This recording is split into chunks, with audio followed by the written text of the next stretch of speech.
Napakaraming ang pag-uusap ngayon. Ang umaalingaw-ngaw na naman sa social media, ito ay ang nalalapit raw na pagbubunyag mismo ni Alden Richards sa anak niya. Ito ay gagawin niya pagkatapos raw ng mga promotion ng kanyang movie. Alam naman natin si Alden Richards ay napakatahimik, kaya 50-50 ang hula dito ng buong Aldab Nation. Meron kasing nakapagsasabi na si Alden ay tahimik lamang at hindi niya ito gagawin. At meron naman na naniwala na gagawin niya ito dahil na rin sa mga chismis na bumabalot sa kanilang dalawa ni Kathryn Bernardo. At ito na raw ang oras para aminin ni Alden Richards na wala silang umanong relasyon ni Kathryn Bernardo. Ito ay ang pagpapatunay kung ano talaga ang relasyon ni Alden Richards kay Maine Mendoza. Yan naman kasi talaga ang inaasahan ng buong Aldab Nation, at kahit kailanman ay hindi paniniwalaan ang ginagawang pagligaw ni Alden Richards kay Kathryn Bernardo, dahil ito nga naman ay sabi-sabi lamang para sa movie. Kung mapapansin nyo, si Alden Richards at Kathryn Bernardo ay wala naman talagang personal na samahan, kung di ang lahat ng ito ay para sa movie promotion lang nila. Kaya talagang 100% ang Aldab Nation na ang gagawing pag-amin ni Alden Richards ay tila may katotohanan din. Isa kasi ito way ng pambabasag ni Alden Richards sa mga naglalabasan na mga paninira sa kanilang dalawa ni Maine Mendoza. At sa tingin ng Aldab Nation, ito ay sapat na, at ito oras ng gawin ni Alden Richards. At tama, alam naman natin na tuwing holiday season ay si Tisoy ay laging nagbabakasyon kasama ang mga pamilya.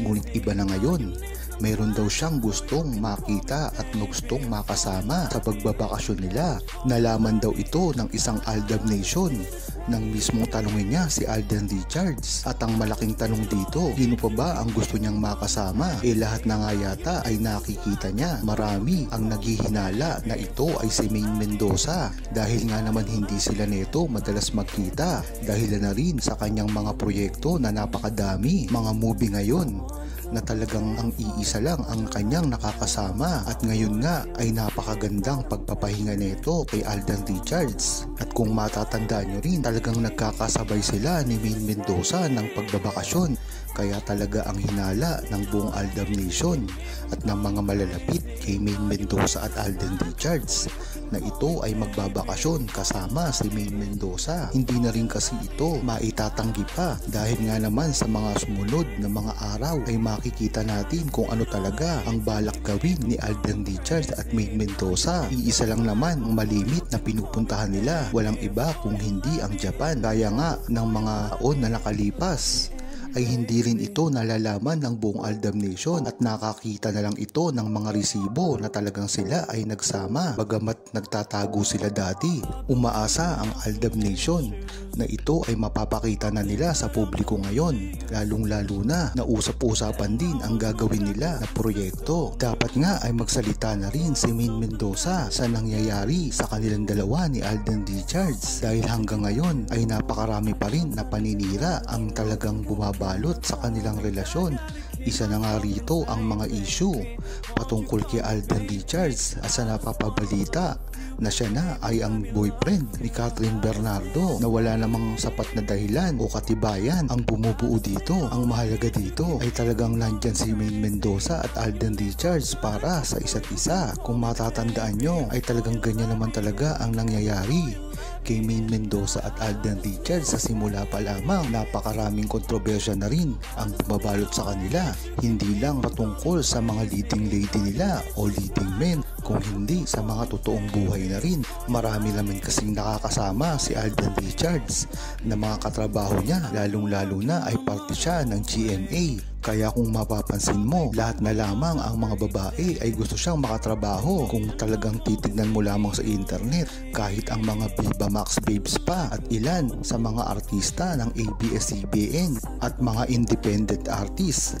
ay walang ibang gustong makatrabaho kung hindi si Alden Richards. Kaya dyan mo palang mapapatunayan na talagang marami ang nagkakagusto na kay Alden Richards at marami na rin nagtitwist kung ano talaga ang mga totoong nangyayari at sinasabi ng mga kababaihan sa kanya. Kung papansinin mo nga, isang tingin mo lamang sa internet ay napakarami mo nang makikita na gustong maging boyfriend si Alden Richards.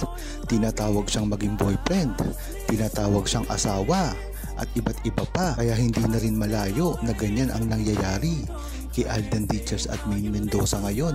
Ang mahalaga dito ay ang una lang nasabi ni Alden Richards sa publiko na ang talagang turingan lamang nila ni Kathryn Bernardo ay isang parang magkapatid lamang or magkaibigan na tunay. At isa pang pagkakataon kung talagang may relasyon si Alden Richards at Kathryn Bernardo ay hindi na maaaring magsama pa si Kathryn at Maine Mendoza, ngunit nakikita pa rin ito na magkasama. Ibig sabihin na lang nito ay hindi sila nagsusulutan sa isa't isa. Kaya dyan mo palang mapapatunayan na talagang hindi totoo ang mga balita na mag-asawa or may relasyon si Kathryn Bernardo at Alden Richards. Tad-tad nga sa social media ngayon ang sightings ni Alden Richards at Kathryn Bernardo, at ito ay merong pang naratibo na si Alden daw at si Kathryn Bernardo ay tila magkasintahan na. Ngunit ang tanong dito, magagawa pa kaya ito ng mga nagpapakalat ng mga balita pagkatapos ng kanilang promotion sa kanilang movie? Alam naman kasi ng Aldam Nation na ang pagsasamang ginagawa ni Alden Richards at Kathryn Bernardo ay patungkol lamang sa kanilang movie. Hindi ito katulad ng dati kay Maine Mendoza at Alden Richards na kahit walang movie ay ganun pa rin ang pakikitungo nila sa isa't isa. Kung matatandaan nyo, hindi pa nagsisimula ang movie ay talagang napakaganda na ng relasyon ni Maine Mendoza at Alden Richards, at pagkatapos din ng movie ay hindi pa rin nagbago. Bagkus, ito pa ay nag-level up ang relasyon nga nilang ito. Marami silang na-discover dito sa isa't isa, ang pag-aalaga nila sa isa't isa, at lalong-lalo na ang pag-amin nila mismo sa publiko at sa ginawang pagpapakasal. Malayong malayo kasi ito sa nangyayari ngayon sa kanilang dalawa ni Kathryn Bernardo. Kung matatandaan nyo na naging issue ang pagsasama ni Alden Richards at Kathryn Bernardo sa ginawang house blessing, ngunit ang hindi inasabi ng mga bashers at naninira kay Maine Mendoza at Alden Richards na napakarami naman nilang kasama. Hindi lang yun, pati ang mga best friend ni Kathryn Bernardo, pati ang kanyang mga manliligaw na sila Darren Espanto, Piolo Pascual, Jericho Rosales at iba pa. Diyan mo talaga malalaman na hindi naman talaga priority si Alden Richards ng kampo ni Kathryn Bernardo, kung hindi ito ay tungkol lamang sa kanilang movie. Mas maganda na rin kasi na ang priority ni Maine Mendoza at Alden Richards ay ang kanilang relasyon kesa umasa sila sa hindi naman totoo at ilusyon lamang ng mga bashers at ng mga gustong magpabagsak sa kanilang dalawa.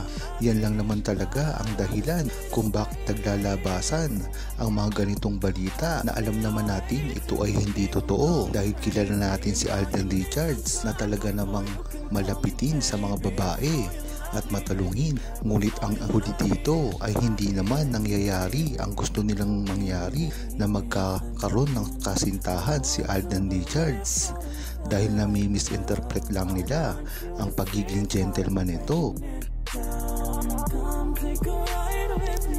Huwag kalimutang mag-subscribe, comment at i-like ang video na ito. Thanks for watching!